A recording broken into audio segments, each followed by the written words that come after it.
नमस्कार, crime files देख रहे हैं आप। आपके साथ मैं हूं आसिफ शेख। क्राइम फाइल्स की पहली खबर सिंगर अंकित बालियान की हत्या से जुड़े हुए। सिंगर अंकित बालियान की हत्या का राज, सीसीटीवी में सुराग, क्यों हुई वारदात, क्या गैंगस्टर का भी हाथ, दिल्ली में मॉडल का मर्डर, कातिल निकला जिम ट्रेनर, पुलिस का एनकाउंटर, पकड़ा गया किलर, ग्वालियर में मोमोज पर तकरार, खाते खाते वार, गोलियों की बौछार, कत्ल की वारदात। तो चलिए खोलते हैं आज की क्राइम फाइल्स।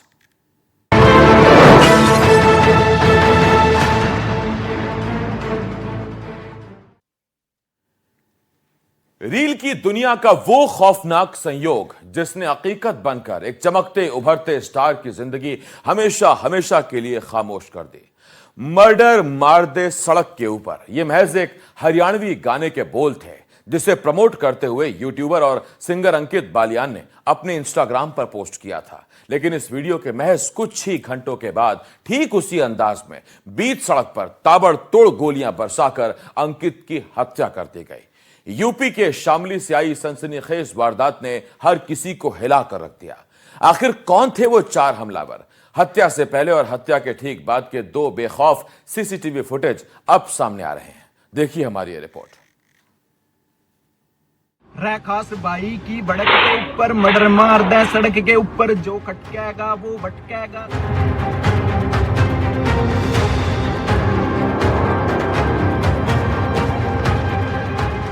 26 अगस्त शाम के करीब 6:45 बजे उत्तर प्रदेश के शामली जिले का कोतवाली इलाका।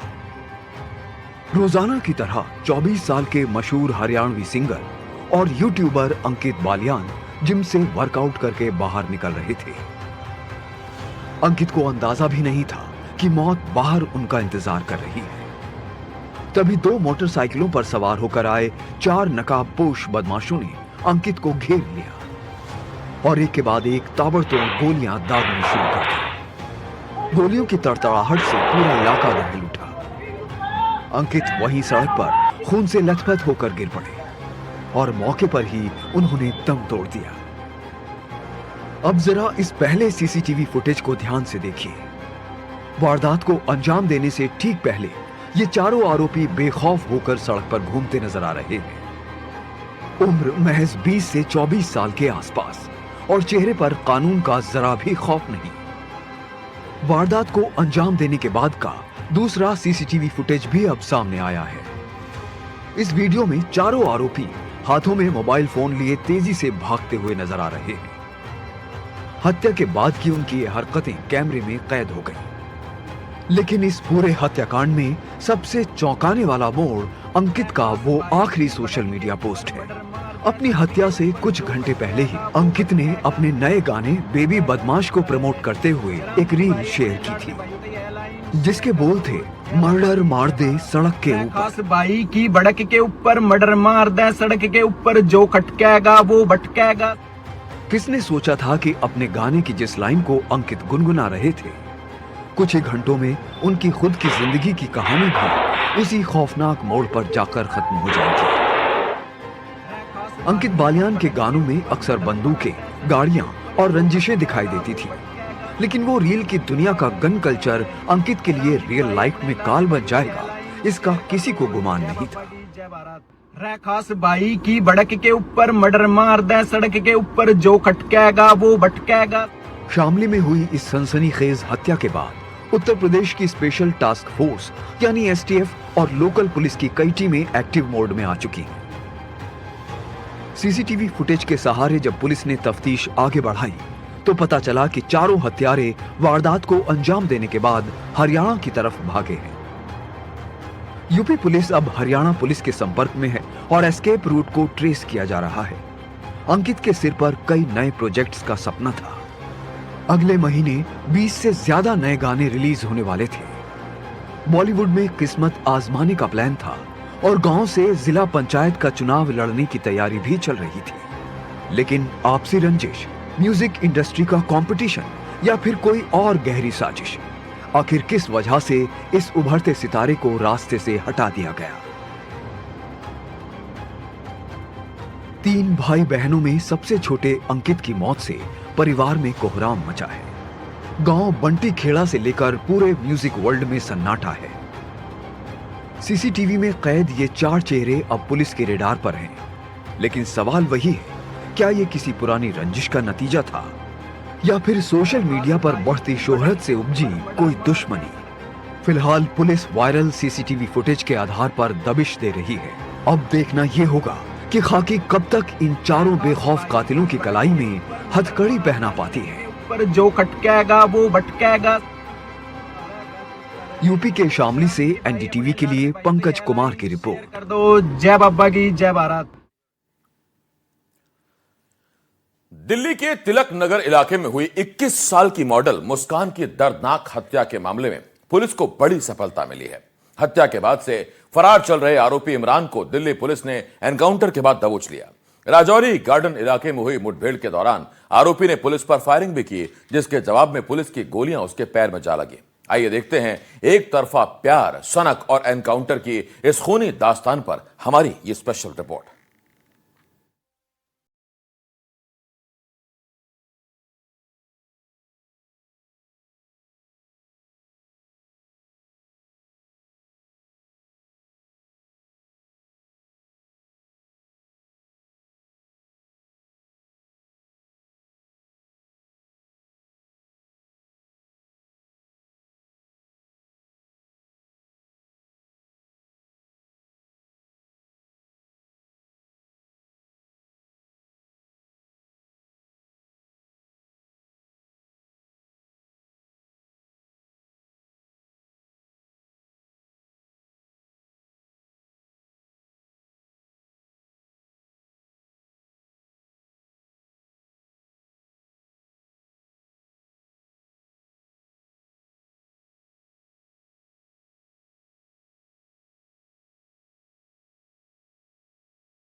जिम जाना छोड़ दिया, लेकिन इमरान की सनक कम नहीं हुई। वो उस पर शादी का लगातार दबाव बनाता रहा, जिसे मुस्कान बार बार खारिज करती रही।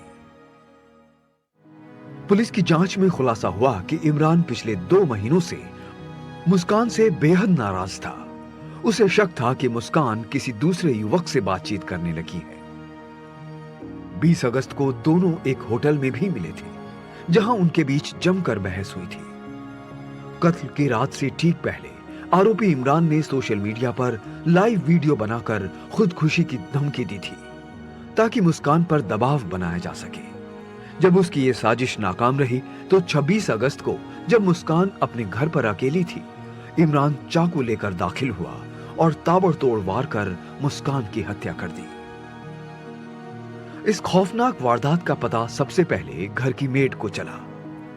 बुधवार रात जब मेड किचन का काम खत्म करके घर से निकल रही थी, तो उसने कहा कि दीदी गेट लगा लो, मैं जा रही हूं। लेकिन बेडरूम से कोई आवाज नहीं आई। जब मेड ने अंदर जाकर देखा तो उसके होश उड़ गए। मुस्कान खून से लथपथ बेडरूम में पड़ी हुई थी। मेड ने फौरन मुस्कान की मां और पुलिस को फोन किया। मुस्कान के दोस्त और परिवार को पहले से ही इमरान के टॉर्चर की आशंका थी। डीसीपी वेस्ट हरीश्वर वी स्वामी के मुताबिक पीड़िता के भाई के बयान और शक के आधार पर पुलिस तुरंत हरकत में आ गई। ये परसों शाम 6 बजे के करीब तिलक नगर पुलिस स्टेशन के एरिया में ये मुस्कान नाम की लड़की की हत्या हो गई थी, और जिसका प्राइम सस्पेक्ट है इमरान सन ऑफ जावेद, ये मौके से भागता हुआ दिखा था। तो उसका सर्च पूरे ज़िले में, दिल्ली में और दिल्ली के बाहर भी कई जगहों पर किया जा रहा था। तो ज़िले की जो कुछ टीमें थी, एटीएस का स्टाफ है और हमारा स्पेशल स्टाफ की टीम है, इन लोगों को ये राजौरी गार्डन के एरिया में दिखा था और जब उसको एप्रीहेंड करने की कोशिश की गई तो इसने पुलिस पे फायर किया। पुलिस पे इसने 4 राउंड फायर किए और रिटालिएटरी फायर में पुलिस ने 7 राउंड फायर किए। उसमें से 3 राउंड इसके गोलियां इसके पैर पर लगी है।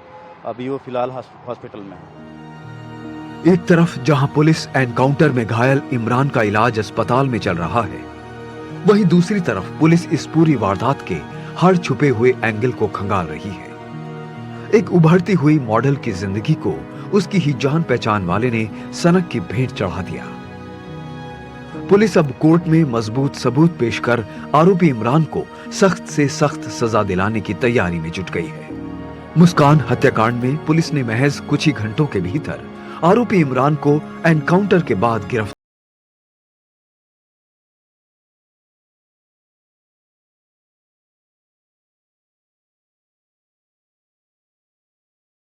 किया है।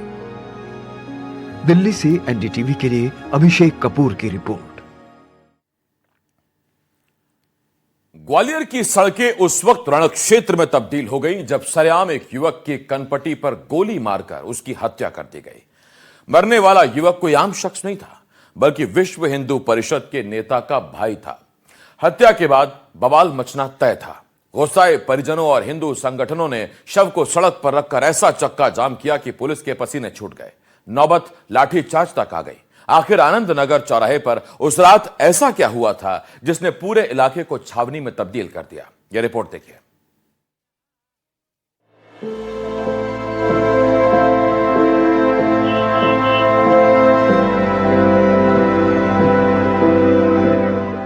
ग्वालियर का बहोड़ापुर इलाका और आनंद नगर चौराहा, रोज की तरह यहां चौपाटी पर चहल पहल थी। विश्व हिंदू परिषद के जिला सहमंत्री चेतन मीना का भाई विवेक मीना भी यहां मोमोज खाने पहुंचा था। सब कुछ सामान्य लग रहा था, तभी बाइक पर सवार होकर 3 से 4 लड़के वहां पहुंचते हैं। किसी बात को लेकर विवेक और उन बदमाशों के बीच कहासुनी शुरू हो जाती है। बातों ही बातों में विवाद इतना बढ़ जाता है कि एक बदमाश अपनी पिस्टल निकालता है और सीधे विवेक की कनपटी पर तान देता है। पलक झपकते ही ट्रिगर दबता है और विवेक वहीं ढेर हो जाता है। मौके पर ही उसकी दर्दनाक मौत हो जाती है। हमारा कार्यकर्ता है चेतन मीना, जिले का सहमंत्री है। उसका भाई ब्लैंकेट में जॉब करता है। वो किसी काम के लिए सागरताल रोड के पास गया था। वहाँ पे मोमोज वगैरह के ठेले लगते हैं। वहाँ पे मोमोज खा रहा था, पैक करा रहा था। वहाँ पे कुछ लोग आए जिससे इसकी कोई बात हुई। उस बात को लेके कितनी कहा सुनी, कितनी बहस हुई, ये जानकारी नहीं है। उस विषय को लेके उसमें गोली मार दी, जो तत्काल स्पॉट पर ही वो खत्म हो। सरेराह हुई इस हत्या की खबर जंगल में आग की तरह फैली। मृतक विवेक का सीधा नाता वीएचपी से था, इसलिए कुछ ही देर में विहिप और बजरंग दल के दर्जनों कार्यकर्ता अस्पताल और थाने के बाहर जुटने लगे। एक मामूली विवाद ने शहर के माहौल में तनाव घोल दिया। भाई को खोने का गम और सरेआम हुई इस वारदात से गुस्साए कार्यकर्ताओं का सब्र जवाब दे गया। वर्चस्व और विवाद की इस कहानी ने पुलिस की नींद उड़ा दी थी। घटना, मैं तो आनंद नगर जा रहा था, तो मैं बस चौराहे से थोड़ा सा ही दूर था। तो मैं क्या कहते हैं, विवाद चल रहा था, तो जाम लग रहा था, विवाद चल रहा था, थोड़ी भीड़ भाड़ थी। तो मैं बाइक से था, तो मैं उतर के गया नहीं। फिर एकदम जब गोली की आवाज़ आई तो मैं उस तरफ को गया। तो जब मैंने देखा कि मोमोज पे वहाँ भीड़ भाड़ लग रही थी, मोमोज का ही ठेला था। जैसे ही मैंने देखा तो मैंने अपने भाई को ही पहचाना था। अगले दिन की सुबह ग्वालियर पुलिस के लिए भारी चुनौती लेकर आई। आक्रोशित परिजनों और विहिप कार्यकर्ताओं ने विवेक का शव बहोड़ापुर थाने के पास और पागलखाना तिराहे पर रखकर चक्का जाम कर दिया। बीच सड़क पर शव देखकर पुलिस के हाथ पैर फूल गए। सड़क के दोनों ओर वाहनों की लंबी लंबी कतारें लग गईं। प्रदर्शनकारियों की मांग एक ही थी, हत्यारों को तुरंत गिरफ्तार किया जाए। पुलिस के आला अधिकारी मौके पर पहुंचे और मान मनोबल का दौर शुरू हुआ, लेकिन भीड़ बिना गिरफ्तारी के पीछे हटने को तैयार नहीं थी। काफी देर तक जब चक्का जाम नहीं खुला और बातचीत बेनतीजा रही, तो पुलिस और प्रदर्शनकारियों के बीच तीखी नोकझोंक शुरू हो गई। भीड़ का गुस्सा देख पुलिस को एक्शन मोड में आना पड़ा। स्थिति को बेकाबू होता देख पुलिस ने हल्का बल प्रयोग किया। लाठियां भांजकर भीड़ को सड़क से खदेड़ा गया ताकि शहर का चक्का चल सके। आनंद नगर डबल रोड पे मोमोज की दुकान पे कोई घटनाक्रम हुआ जिसमें गोली चली और विवेक मीणा के सिर में गोली लगी है, जिससे उसके अस्पताल में मृत्यु हो गई है।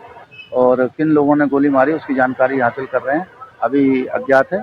और अभी और परिवारजनों से बातचीत करके उसके लड़ाई झगड़ा या उसे किसी से दुश्मनी हो उसके संबंध भी हम जानकारी हासिल कर रहे हैं। फिलहाल इलाके में तनाव को देखते हुए चप्पे चप्पे पर भारी पुलिस बल तैनात कर दिया गया है। पुलिस अब उन बाइक सवार कातिलों की तलाश में है जिन्होंने मोमोज की दुकान पर मौत का ये खूनी खेल खेला। पुलिस आसपास के सीसीटीवी फुटेज खंगाल रही है ताकि हत्यारों के चेहरों को बेनकाब किया जा सके। सवाल यह है कि क्या ये वाकई सिर्फ मोमोज खाने के दौरान हुआ मामूली विवाद था या फिर इसके पीछे वर्चस्व की कोई पुरानी अदावत छिपी थी। कातिलों की गिरफ्तारी के बाद ही इस हत्या का पूरा सच सामने आ पाएगा। ग्वालियर से एनडीटीवी के लिए देव श्रीमाली की रिपोर्ट। जुर्म की दुनिया में शातिर दिमाग कैसे कैसे खेल रचते हैं, इसका एक सनसनीखेज मामला सामने आया मध्य प्रदेश के अशोकनगर से। लाल बत्ती, लग्जरी गाड़ियां और रुतबा ऐसा कि अच्छे अच्छे अफसर धोखा खा जाएं। हम बात करें फर्जी आईएएस तृप्ति सिंह राजपूत की। खुद को मध्य प्रदेश टूरिज्म की एडिशनल डायरेक्टर और केंद्र सरकार की बड़ी अधिकारी बताकर इस महिला ने ऐसा माया जाल बुना जिसमें बेरोजगार ही नहीं बल्कि बड़े बड़े रसूखदार भी फंसते चले गए। लेकिन अब इस फर्जीवाड़े की महारानी का तिलिस्म टूट चुका है। पुलिस के रिमांड में हर दिन नए और चौंकाने वाले खुलासे हो रहे हैं।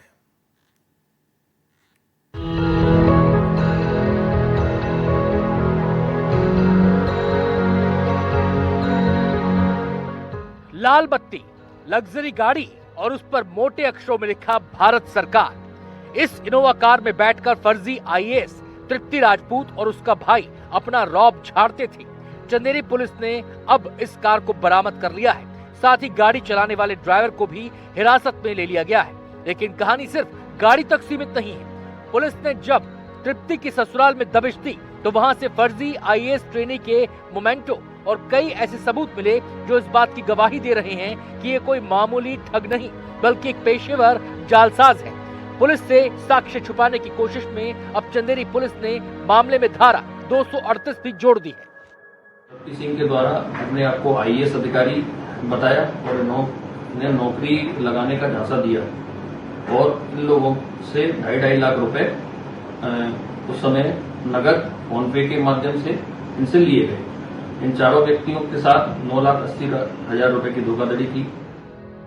लेकिन इस फर्जीवाड़े की नींव कैसे रखी गई, ये जानना भी जरूरी है। तारीख थी 7 अप्रैल 2025 जब तृप्ति अपने भाई सुधांशु राजपूत और 2 अन्य साथियों के साथ चंदेरी घूमने आई थी। इनका ठिकाना बनी चंदेरी की मशहूर किला कोठी। यहीं से बिछाया गया ठगी का वो जाल जिसमें कई बेरोजगार फंस गए। तृप्ति ने खुद को मध्य प्रदेश टूरिज्म विभाग की एडिशनल डायरेक्टर और मानव संसाधन विकास मंत्रालय का हेड बताया। सरकारी नौकरी और मोटे वेतन का ऐसा सब्ज़बाग दिखाया गया कि बेरोजगार युवा इसकी बातों में आ गए। नौकरी के नाम पर प्रति व्यक्ति 3 लाख रुपए की डिमांड की गई और इसी किला कोठी में 9,80,000 रुपए की कैश रकम और जरूरी दस्तावेज इस फर्जी आईएएस के हाथों में सौंप दिए गए। कहते हैं जुर्म करने वाला कितना भी शातिर क्यों ना हो, कानून के हाथ वहां तक पहुंच ही जाते हैं। लगभग 3 महीने पहले जब ठगी के शिकार पीड़ित अशोकनगर एसपी राज मिश्रा के पास पहुंचे तो पुलिस के पास इस गिरोह का कोई ठोस रिकॉर्ड नहीं था। लेकिन एसपी ने एक ऐसा मास्टर प्लान तैयार किया जिसने इस शातिर भाई बहन को सीधा सलाखों के पीछे पहुंचा दिया। पीड़ितों को मोहरा बनाकर फर्जी आईएएस तृप्ति को नए शिकार यानी और लोगों की नौकरी लगवाने का लालच दिया गया। लालच में अंधी हो चुकी तृप्ति अपने भाई आशुतोष के साथ शनिवार को फिर उसी किला कोठी पहुंच गई। लेकिन इस बार वहां शिकार नहीं बल्कि चंदेरी पुलिस का बिछाया जाल उसका इंतजार कर रहा था। पुलिस ने मौके पर ही दोनों भाई बहन को धर दबोचा। पृथक अपराध पंजीबद्ध किया गया है और तृप्ति सिंह सन ऑफ वो डॉटर ऑफ सुनील सिंह निवासी आसाराम नगर बागसुनिया भोपाल, सुधांशु सिंह सन ऑफ सुनील सिंह राजपूत इनको गिरफ्तार किया गया है जो माननीय न्यायालय पीआर पेश किया है। तृप्ति का ये जाल सिर्फ सरकारी नौकरियों तक सीमित नहीं था, इसका असली खेल तो इसकी निजी जिंदगी में छिपा था। फर्जी आईएएस के इसी रुतबे का इस्तेमाल कर इस शातिर महिला ने भोपाल के एक बड़े बिजनेसमैन के बेटे से शादी तक रचा ली। लेकिन जब पति और ससुराल वालों के सामने इस फर्जीवाड़े का राज खुला तो दोनों अलग हो गए। खुद को आईएएस बताने वाली तृप्ति एक बेहद लग्जरी लाइफ जीती थी। महंगे शौक, गाड़ियां और महंगे मोबाइल ही इसकी पहचान थे। फिलहाल चंदेरी पुलिस आरोपी महिला को भोपाल ले जाकर उसके अन्य ठिकानों को खंगाल रही है। पुलिस की तफ्तीश जैसे जैसे आगे बढ़ रही है, माना जा रहा है कि आने वाले दिनों में इस हाई प्रोफाइल गिरोह के कई और चेहरे बेनकाब हो सकते हैं। अशोकनगर से एनडीटीवी के लिए स्वदेश शर्मा की रिपोर्ट। कहते हैं कानून के हाथ लंबे होते हैं, लेकिन जब कानून के रखवाले ही कानून को अपनी जेब में रखकर सौदेबाजी करने लगे तो इंसाफ की उम्मीद किससे की जाए। मध्य प्रदेश के कटनी से एक ऐसा ही चौंकाने वाला मामला सामने आया, जहां वर्दी पर खाकी का नहीं बल्कि खास लालच का रंग चढ़ गया था।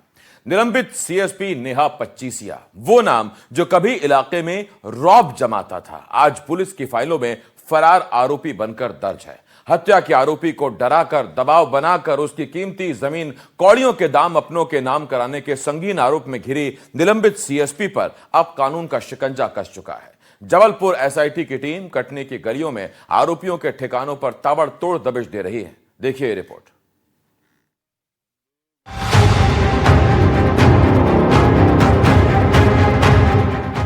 कटनी का कुठला थाना, अमूमन यहाँ फरियादी न्याय की आस में आते हैं, लेकिन इसी थाने की दहलीज के भीतर एक ऐसा खेल खेला गया जिसने समूचे पुलिस महकमे को शर्मसार कर दिया।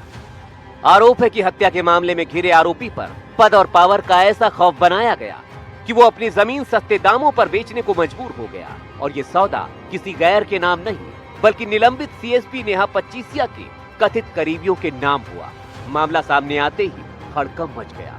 खुद सूबे के मुख्यमंत्री डॉक्टर मोहन यादव ने इस मामले की गंभीरता को देखते हुए मुख्य सचिव को सख्त कार्रवाई के निर्देश दिए हैं, जिसके बाद जबलपुर आईजी ने मामले की कमान एसआईटी को सौंपी और जांच एएसपी अंजना तिवारी के हाथों में थमा दी।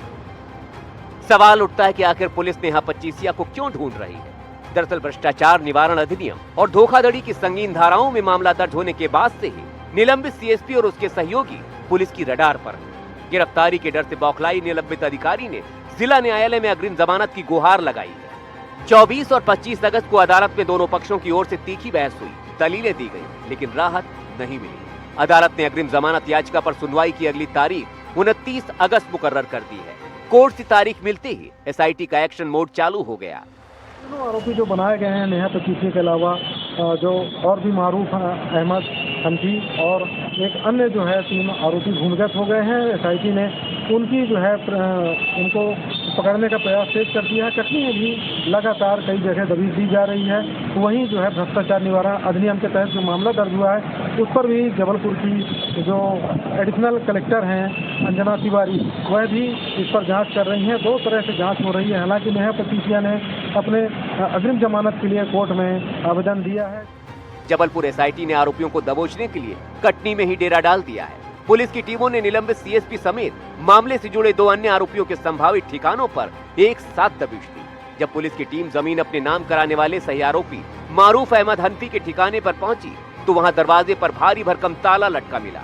आरोपी अपना बोरिया बिस्तर समेट कर रफू चक्कर हो चुके हैं, लेकिन एसआईटी का साफ संदेश है, कानून से बचना नामुमकिन है। थाना कुटला क्षेत्र अंतर्गत अपराध क्रमांक 738/26 में एक मुकदमा पंजीकृत किया गया है, जिस मुकदमे की जांच के लिए माननीय आईजी साहब के द्वारा एक एसआईटी का गठन किया गया है।